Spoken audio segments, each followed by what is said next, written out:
Postpartum depression क्या होता है? पोस्टपार्टम डिप्रेशन और एंजाइटी के बारे में मैं बताऊंगी आज। पोस्टपार्टम डिप्रेशन और एंजाइटी जो है वो डिलीवरी के बाद माँ के इमोशनल और मेंटल हेल्थ को प्रभावित करती है। ये एक कॉमन कंडीशन होती है, पर समय पर इसे यदि ध्यान दिया जाए, यदि समय रहते ही ध्यान दे दें तो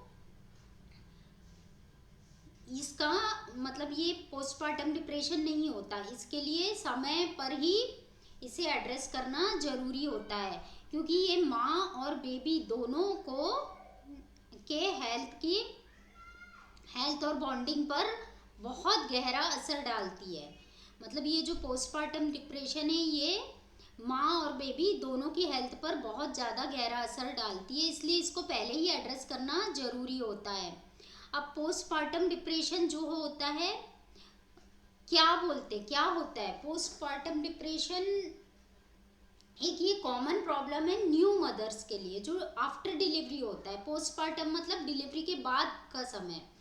तो पोस्टपार्टम डिप्रेशन जो है एक मूड डिसऑर्डर कहा जाता है इसको। एक मूड डिसऑर्डर है जो डिलीवरी के बाद होता है। ये सिर्फ मतलब ये जो होता है डिलीवरी के बाद, जैसे हार्मोन्स चेंज होते हैं, बहुत सारी रिस्पॉन्सिबिलिटी आ जाती है, तो मदर जो है बहुत ज़्यादा चीज़ें एक साथ उसको करना रहता है। तो ये सब जो उसके माइंड में ये सब सोचती है, उसके कारण बहुत सी चीज़ें जो है जैसे हार्मोनल्स भी चेंज हो रहे हैं। अब बेबी को की केयर खुद को करना है, कोई वर्किंग है तो उसको ऑफिस का काम करना है, तो ये सारी चीज़ों के कारण एक टेंशन हो जाता है, जिसके जिसके कारण पोस्टपार्टम डिप्रेशन हो सकता है। तो ये सिर्फ जो है 2-3 वीक तक नॉर्मल रहता है, बल्कि ऐसा नहीं है कि ये पोस्टपार्टम डिप्रेशन 2-3 वीक तक ही रहेगा। इसका इम्पैक्ट जो होता है, यदि एक बार पोस्टपार्टम के डिप्रेशन में मदर आ जाती है तो इसका इम्पैक्ट जो है लॉन्ग टर्म तक रहता है। अब इसमें एक बेबी ब्लूज होता है, माइल्ड मूड स्विंग जिसको कहा जाता है।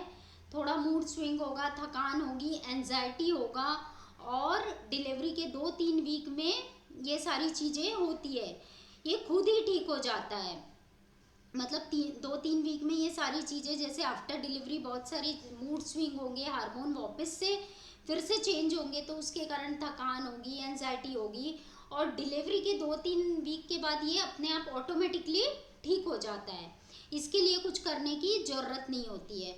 लेकिन यदि पोस्टपार्टम डिप्रेशन रहता है किसी वुमेन को, तो वो ज़्यादा समय तक चलने वाला डिसऑर्डर होता है। 6 मंथ या इससे ज़्यादा तक ये चल सकता है, और अगर इसको ट्रीट नहीं किया जाए तो ये 6 मंथ से भी ऊपर, मतलब बहुत लॉन्ग टर्म तक चलता है।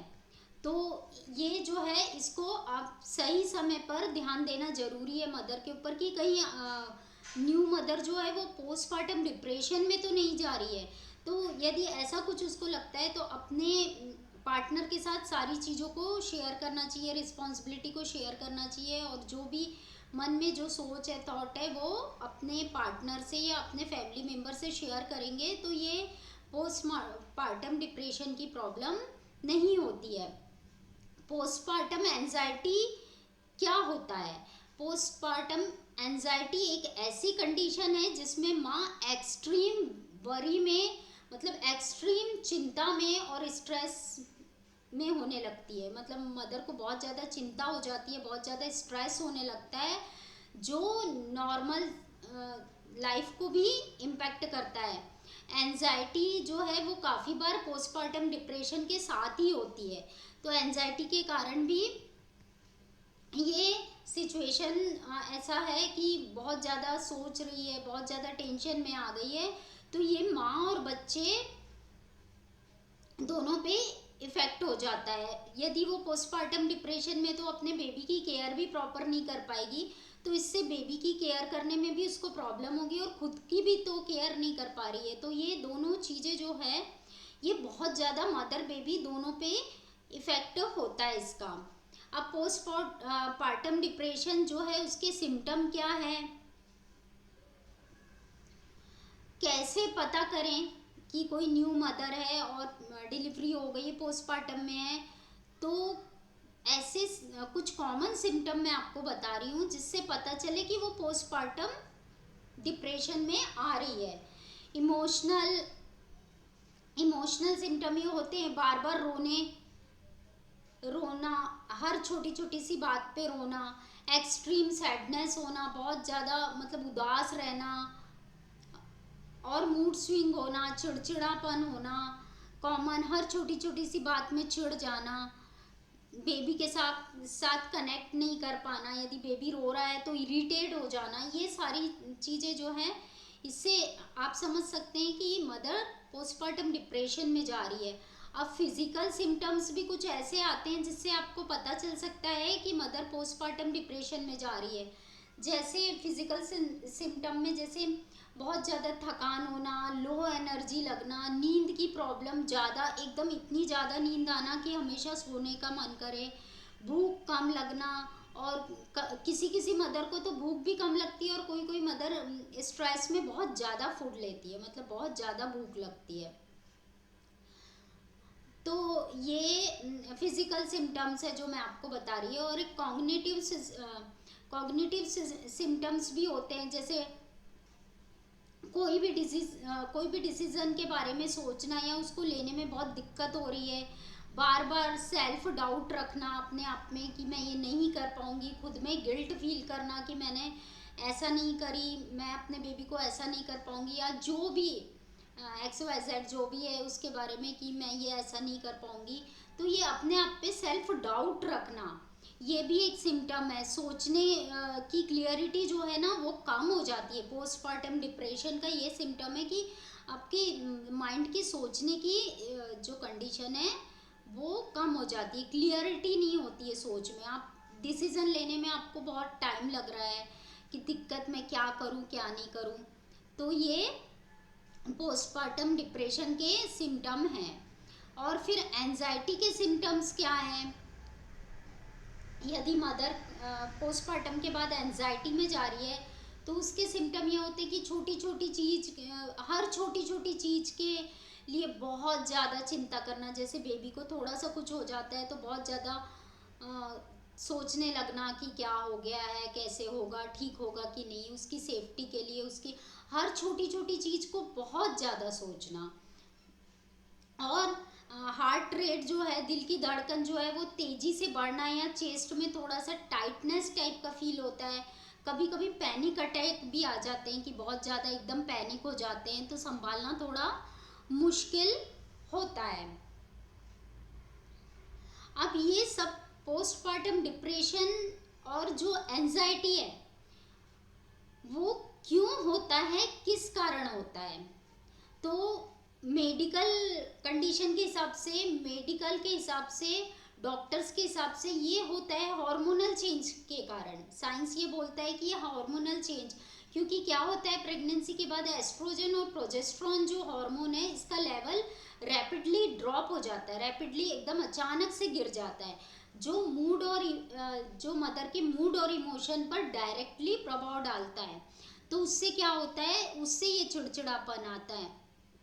फिर नींद नहीं होने के कारण भी ये सब होता है, क्योंकि बेबी की केयर की वजह से माँ की नींद बहुत डिस्टर्ब होती है। जैसे बेबी रात में उठेगा तो वो प्रॉपर, जैसे एक प्रॉपर जितनी 7 to 8 आवर्स स्लिप होना चाहिए वो नहीं हो पाती है। जैसे बेबी रात में हर 2 आवर्स में 3 आवर्स में उठ रहा है तो मदर को उठना पड़ता है, तो नींद जो डिस्टर्ब होती है उसके कारण भी मेंटल हेल्थ पर नेगेटिव असर पड़ता है। लाइफ भी चेंजेस हो जाती है मदर की। अब जैसे यदि न्यू मदर बनी है तो उसकी लाइफ में बहुत कुछ, अब मदर बनी है एक रिस्पॉन्सिबिलिटी और बढ़ जाती है, तो माँ का रोल में निभा रही है तो उसके साथ और रिस्पॉन्सिबिलिटी बढ़ेगी, उसको बहुत सारे एडजस्टमेंट करने पड़ेंगे, सेल्फ केयर खुद की सेल्फ केयर कम हो जाती है मदर की। जो पहले वो खुद की केयर करती थी उतना नहीं कर पाती, क्योंकि पूरे टाइम बेबी को संभालने में, बेबी की केयर में लगी रहती है। तो लाइफ चेंजेस भी एक होता है। इस कई लोग इस चेंजेस को जल्दी से एडजस्ट नहीं कर पाते हैं, तो भी एंजाइटी का कारण बन जाता है। इमोशनल भी कुछ फैक्टर्स होते हैं, जैसे अगर माँ को फैमिली का सपोर्ट ना मिले या पार्टनर का सपोर्ट ना मिले, यदि फैमिली वाले इन सब चीज़ों में सपोर्ट नहीं कर रहे हैं, तो भी इसके कारण भी होता है। पोस्टमार्टम में एंजाइटी होती है, या फिर पास्ट में कोई एंजाइटी और डिप्रेशन की प्रॉब्लम हो मदर को, तो ये भी आ सकती है। और कुछ कारण है, जैसे न्यूट्रिशन की कमी हो जाना, कुछ डेफिशिएंसी हो जाना। प्रेगनेंसी और डिलीवरी के बाद क्या होता है, आयरन, विटामिन डी और ओमेगा 3 फैटी एसिड की कमी के कारण भी पोस्टपार्टम डिप्रेशन हो सकता है। ये क्योंकि ये ना पोस्टपार्टम डिप्रेशन को ट्रिगर करता है, इसलिए मदर को प्रॉपर आयरन रिच फूड लेना चाहिए। उसमें vitamin, iron, omega 3 fatty acid, सारी चीज़ें, मतलब फुल मदर का फुल फूड जो होना चाहिए, फुल न्यूट्रिशन के साथ होना चाहिए, प्रॉपर न्यूट्रिशन के साथ होना चाहिए, क्योंकि ये डेफिशिएंसी से भी पोस्टपार्टम डिप्रेशन और एंजाइटी हो सकती है। अब यदि किसी मदर को पोस्टमार्टम डिप्रेशन आ गया है, तो हम उसको कैसे ट्रीट करेंगे, कैसे उसको क्योर करें और किसकी हेल्प लें। तो यदि किसी मदर को पोस्टमार्टम डिप्रेशन आ जाता है, तो प्रोफेशनल की हेल्प लेना ज़रूरी होता है। कोई प्रोफेशनल की हेल्प लेके आप, कॉग्निटिव बिहेवियर थेरेपी होती है, सीबीटी जिसको कहा जाता है, ये जो थेरेपी होती है, ये नेगेटिव थॉट्स को आइडेंटिफाई और मैनेज करने का काम होता है इसका। एक यदि आप कोई एक ट्रेंड है उस थेरेपिस्ट के पास जाते हैं, तो वो जाकर आप अपने इमोशन को डिस्कस करेंगे, तो वो भी जो है आपकी इसमें हेल्प करेंगे। अब कुछ मेडिकेशन भी होता है, जैसे एंटी एंजाइटी की मेडिसिन डॉक्टर देते हैं इस टाइम पे।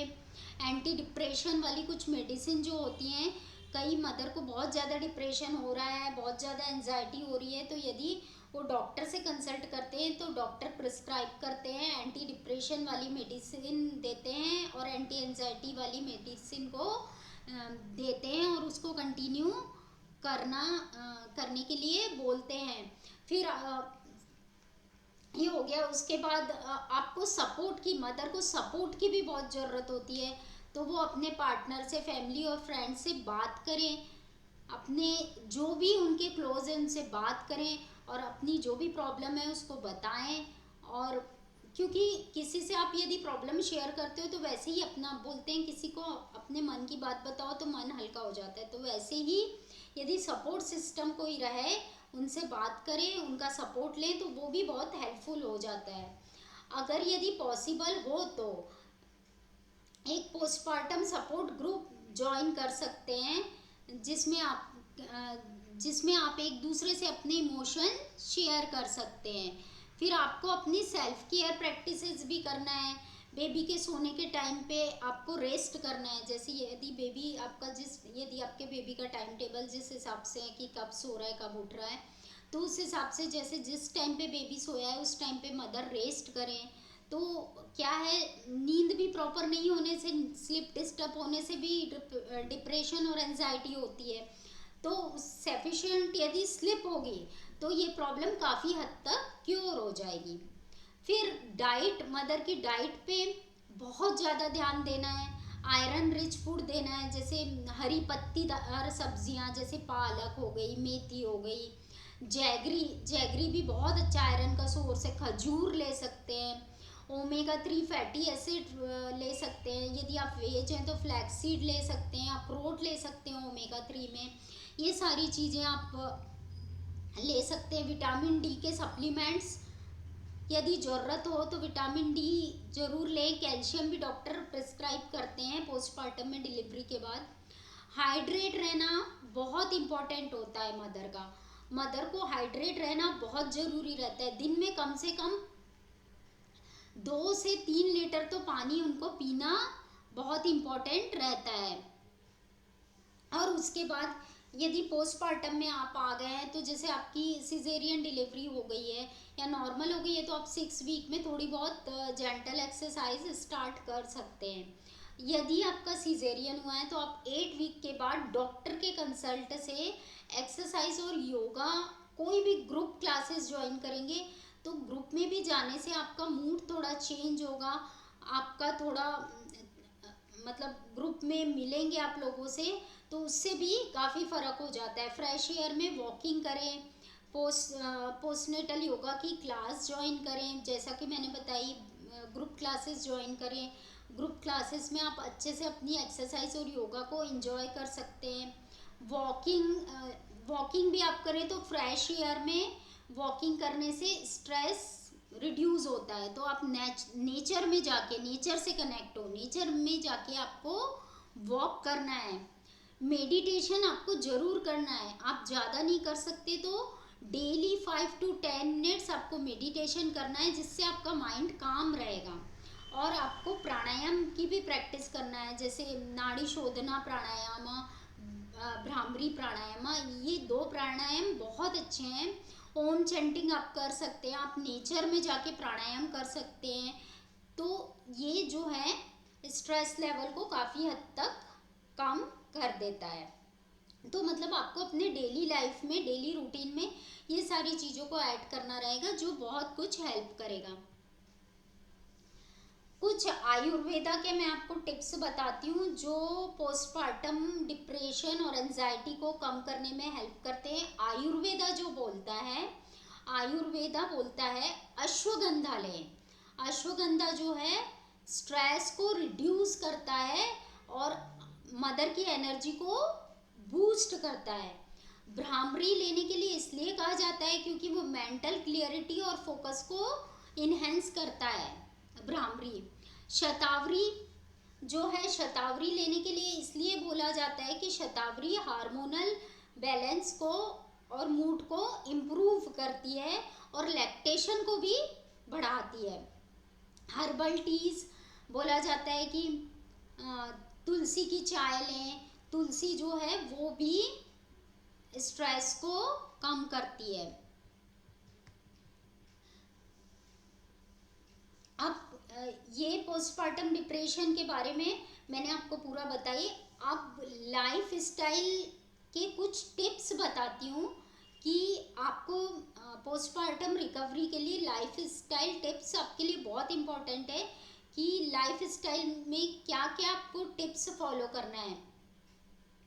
सबसे पहला तो बेबी केयर के लिए किसी फैमिली मेम्बर की हेल्प आपको लेना चाहिए, जो थोड़ा टाइम, यदि आप किसी फैमिली मेम्बर की या किसी की भी हेल्प लेंगे, फैमिली मेम्बर की या जो भी हैं आपके हस्बैंड की, जिसकी भी आप हेल्प लेंगे, तो थोड़ा टाइम यदि आप उनको, बेबी को कोई और यदि हैंडल कर लेगा, तो वो टाइम आप अपने लिए निकाल सकते हैं, वो टाइम आप खुद की केयर के लिए निकाल सकते हैं। तो ये बहुत इम्पोर्टेंट है। ओवर बर्डन होने से आपको हमेशा बचना है कि आपको ओवर एक्सेस काम नहीं करना है, और आपको बर्डन से लेके, कोई भी बर्डन लेके काम नहीं करना है। अपनी फीलिंग को सप्रेस मत होने देना, आपको अपनी फीलिंग को कभी भी दबा के नहीं रखना है। आप अपनी फीलिंग, जो आपके क्लोज नियर हैं, जो बहुत ज़्यादा क्लोज हैं, आप उनसे डिस्कस कर सकते हैं, अपने पार्टनर से भी डिस्कस कर सकते हैं। और अगर लगता है कि डिप्रेशन या एंजाइटी जैसा कुछ, जो मैंने आपको जो सिम्टम्स बताएं, यदि मदर को ऐसा कुछ हो रहा है, ये सारे सिम्टम फिजिकली और जो भी सिम्टम्स हैं, ये सारे सिम्टम्स यदि दिखाई दे रहे हैं, तो डॉक्टर से तुरंत कंसल्ट करना चाहिए, ताकि आप पोस्टपार्टम डिप्रेशन की प्रॉब्लम ना आए। क्योंकि ये बहुत प्रॉब्लम आ गई तो बहुत मुश्किल होता है इसको ट्रीट करना, इसलिए आपको इससे पहले ही बचना चाहिए। तो प्रिकॉशन लेना बहुत ज़रूरी है। पोस्टपार्टम डिप्रेशन का जो इम्पैक्ट होता है ना, वो मदर पे, बेबी पे बहुत ज़्यादा असर डालता है। अगर इसको टाइम पर ट्रीट नहीं किया जाता है तो बेबी के भी इमोशनल और कॉग्निटिव जो डेवलपमेंट है उस पर असर हो सकता है। इसलिए आपको अर्ली डायग्नोस करना बहुत इम्पोर्टेंट हो जाता है। इसलिए पोस्टमार्टम डिप्रेशन से बचने के लिए आपको पहले ही ये सारी चीज़ों का ध्यान रखना है। ये सारे टिप्स आप फॉलो करेंगे तो पोस्टमार्टम डिप्रेशन की संभावना 90% कम हो जाती है।